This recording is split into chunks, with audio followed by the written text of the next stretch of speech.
Bienvenidos, esto es Razón de Estado. Hoy nos acompañan el licenciado Estuardo Ralón, él es abogado y notario constitucionalista. También nos acompaña el licenciado Elvin Díaz, abogado y notario. Él es director ejecutivo del Instituto de Estudios Comparados en Ciencias Penales. Licenciados, bienvenidos a Razón de Estado. Licenciado Ralón, usted pasó al plano nacional, público, incluso internacional, cuando puso aquel amparo en 2011 contra aquella candidatura fraudulenta, inconstitucional de Sandra Torres. Aquel divorcio que fue realmente un teatro ofensivo para una nación como Guatemala. Y al final, ese amparo que usted presenta en el 2011, pues se desencadena en que al final la Corte Constitucional le dice que no a aquella candidatura fraudulenta. En los últimos 8 años, usted ha venido participando en una forma muy activa en los diferentes debates nacionales. Últimamente lo vimos como candidato para presidir el Colegio de Abogados. Le ganó la planilla del licenciado Ovidio Orellana. Y la primera pregunta que quiero hacerle tiene que ver con la captura del Estado, con este veneno que tiene a Guatemala de rodillas realmente. Y tanto en su caso, con su prestigio, igual que el del licenciado Orellana, la opinión general de unos y otros, hoy en día cuesta encontrar la verdad porque la desinformación, la difamación y todo eso que se juega en buena parte de las redes tiene muy confundida a la nación, pero en general tanto usted como el licenciado Orellana tienen un prestigio y tienen un nombre que han hecho a través de su actuación. Pero la pregunta es, ¿están seguros los dos, tanto usted como el licenciado Orellana, los intereses que estaban representando al ser candidatos para presidir el Colegio de Abogados? Porque se especula mucho, por ejemplo, en el caso suyo, de que representaba los intereses del gobierno, un gobierno que al que entendemos que ha venido asesorando desde hace algún tiempo, que evidentemente no le han hecho caso en nada de lo que les sugiere que hagan, porque son absolutamente incompetentes, lo bueno es que ya se van. Y luego, pues, el licenciado Orellana, más de lo mismo. Háblenos un poco de eso, porque tiene que ver con el gran problema que tiene Guatemala, que es la captura de su Estado. Sí. Creo que varias preguntas que hay, las que me hace, todas muy importantes. Uno, la única manera de salir de un escenario de captura es participando los buenos, postulándose y yendo a votar. Hay que vencer la apatía y la no participación que se decide por la gente buena, porque al no participar, pues cede espacios a otros actores. Y el abstencionismo también hay que derrotarlo. Y digamos, yendo al tema del Colegio de Abogados, ahí vimos que fueron 3 planillas nada más las que se postularon, no fueron más que esas, y menos de una tercera parte llegó a votar. Ya, ¿pero usted reconoce o acepta yo digamos, que usted representaba los intereses del gobierno o no? Yo diría que no. No lo he asesorado, no soy asesor del gobierno. Okay. Es parte, digamos, una barrera de entrada que tiene hoy la gente honesta de participar, sí, es la desinformación. Absolutamente. Porque lo primero que se arriesga es el prestigio, es el nombre. Hace unos pocos días, en uno de los programas radiales a nivel nacional, reconocía el licenciado Ovidio Orellana que había tenido el apoyo del Instituto de la Defensa Pública Penal, por ejemplo. Es una institución del Estado, una institución oficial, dicho por él. Así que creo que fue todo un tema de desinformación. Y lo que sí creo, para responder a mi pregunta, es que el movimiento mío fue invitar a líderes de los departamentos. Le diría que de las 7 personas, 6 éramos originarios del interior del país. Nunca habíamos participado en política gremial, por lo que el interés era legítimo de representar a los que no tienen voz. Alguien con su juventud y su trayectoria, sobre todo con aquel evento de 2011, el famoso amparo, pues tiene que cuidarse, porque como ya usted lo dice, en un país como este es muy fácil que le destruyan a uno el nombre y el prestigio. Correcto. En octubre, precisamente el interés que hay sobre el Colegio de Abogados tiene que ver con las comisiones de postulación y con que en octubre de este año se estarán eligiendo nuevos magistrados a la Corte Suprema de Justicia y a la Corte de Apelaciones. Y esto es muy grave porque tiene que ver con la pregunta que le quiero hacer al licenciado Díaz. Una nación que traiciona y desprotege a sus jueces honestos no merece llamarse nación. Estamos viendo una actitud irrespetuosa, irresponsable, criminal incluso, en la forma en que este gobierno está manipulando la seguridad del organismo judicial y como el juez Gálvez, entre otros, se han pronunciado públicamente diciendo que se sienten desprotegidos, amenazados, y que este personaje que pusieron para dirigir la seguridad del organismo judicial, pues lo que ha venido haciendo es contratando gente de las SAS, ¿verdad? Esa fuerza tan cuestionable que hoy está dirigida por personajes más cuestionables todavía, y que al final lo que busca es controlar, amedrentar, amenazar y neutralizar jueces que están haciendo su trabajo correctamente. ¿Qué opina usted de eso? Yo creo que los hechos recientes han denotado que tanto el presidente de la Corte Suprema de Justicia, con la decisión de nombrar a este jefe de seguridad, en buena medida está afectando una de las garantías que tiene toda república, y es tanto los ciudadanos como los propios funcionarios, es la independencia judicial. En el marco del constitucionalismo moderno, una de las grandes bases en las que se va a sostener, digamos, la independencia de poderes, precisamente para el Poder Judicial, ya lo decía Hamilton en El Federalista, es de generar todas las condiciones favorables para el Poder Judicial, para ese departamento judicial que él hablaba en aquel entonces y que ahora se convirtió en el Poder Jurisdiccional que ostenta cada juez.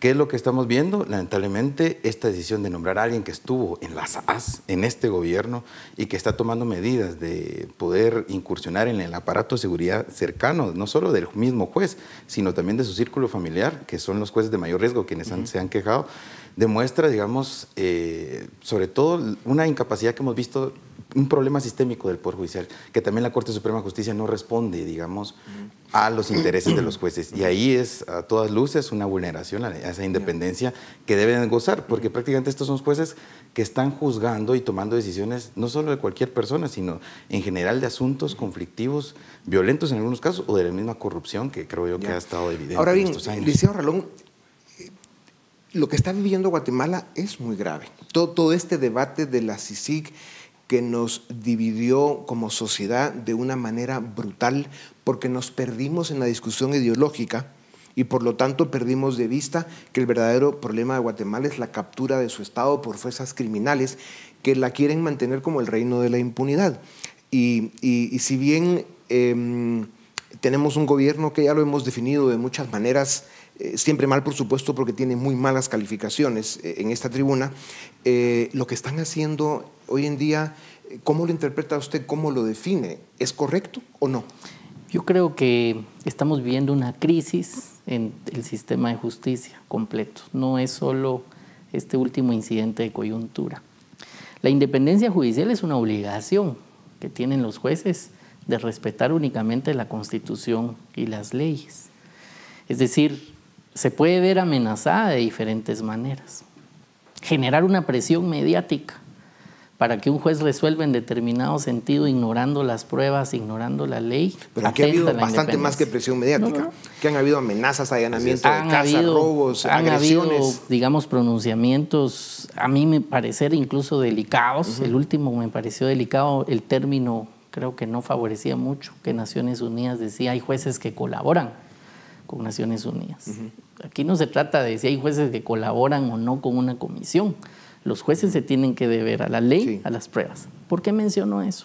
Porque como si nos perdimos en la batalla ideológica, la única manera de poder salir de esa captura es regresando a las raíces del respeto técnico, de ver la justicia como un instrumento técnico, no político, no ideológico, apegado. Pero es a lo más que importante que se vea la justicia como un instrumento técnico o que se respete la independencia judicial por parte de los otros poderes, porque al final una democracia republicana se ve mucho más amenazada en el momento en que se pierde la división de poderes, especialmente cuando se amenaza la justicia. Podrán no gustarnos las resoluciones de los jueces o incluso las resoluciones de la misma Corte de Constitucionalidad, pero violar la Constitución de esa manera, atentando en contra del sistema de justicia en la forma en que se ha venido haciendo por este gobierno, probablemente sea la amenaza más grande que ha tenido Guatemala desde la apertura democrática, quitando al dictador Serrano, que está por ahí escondido en Panamá, prófugo de la justicia y con orden de captura, entre otros delincuentes que nos han gobernado, que son más de los que quisiéramos. Pero ¿no es más grave eso, que se viole de esa manera la independencia judicial? Es que no debe violarla a nadie. Ni un organismo internacional, ni un poder ejecutivo. Toda su opinión está más balanceada. O sea, han habido errores y probablemente politización de la justicia por un lado, pero por supuesto los otros poderes del Estado pues han hecho el papelón que están haciendo. Es correcto. Es que si generamos presiones externas o internas para que un poder judicial vaya en determinado sentido, estamos violentando la independencia judicial. Entonces, generar presión para que se resuelva determinado sentido no lo es. Al final, las resoluciones del juez, usted decía, nos pueden gustar o no, pero no es un tema de popularidad. Se tienen que basar debidamente argumentadas, fundamentadas y en las pruebas de los hechos. Sí hay situaciones críticas que están en la coyuntura, pero yo diría que son nacionales e internacionales. Licenciado Díaz, otro de los retrocesos lamentables que ha provocado este gobierno es el haber desmantelado los pocos avances que se habían logrado en la policía. Entre los datos que tenemos es que se han despedido cerca de 25 mandos altos de la Policía Nacional Civil, más de 155 mandos técnicos desde que tomó posesión el actual ministro. Hay quejas muy concretas de embajadas y organismos internacionales que venían colaborando con Guatemala desde hace muchos años para fortalecer la Policía Nacional. Esto, según algunos analistas y críticos, responde claramente a una intención de este esfuerzo por desmantelar los pocos avances, por regresar, digamos, a profundizar más eso que llamamos la captura del Estado, la criminalización de la política y el control criminal desde las fuerzas de seguridad a los jueces, a los opositores y a los críticos de un gobierno tan impresentable como este. ¿Cuál es su opinión sobre esta situación? Yo lo que creo es que en este caso, Dionisio, estamos hablando de regresar al estado situacional en el que nos encontrábamos antes de que se creara CICIG. Recordemos que una de las razones había sido eso de poder desmantelar esas estructuras. Y cuando vemos ahora que este gobierno se dirige en esa línea prácticamente desmantelar y hacer a un lado prácticamente de un plomazo todos los avances que habían existido en materia policial, demuestra, digamos, la poca importancia o el interés, mejor dicho, criminal de cooptar la fuerza policial. Y lo digo de esa manera porque nosotros hemos tenido la experiencia de trabajar directamente con la policía. Y este no es un esfuerzo que se haya venido trabajando de un gobierno, es un esfuerzo que se ha venido instaurando desde los mismos acuerdos de paz, de limpiar la policía y de instaurar un sistema de carrera profesional eficiente.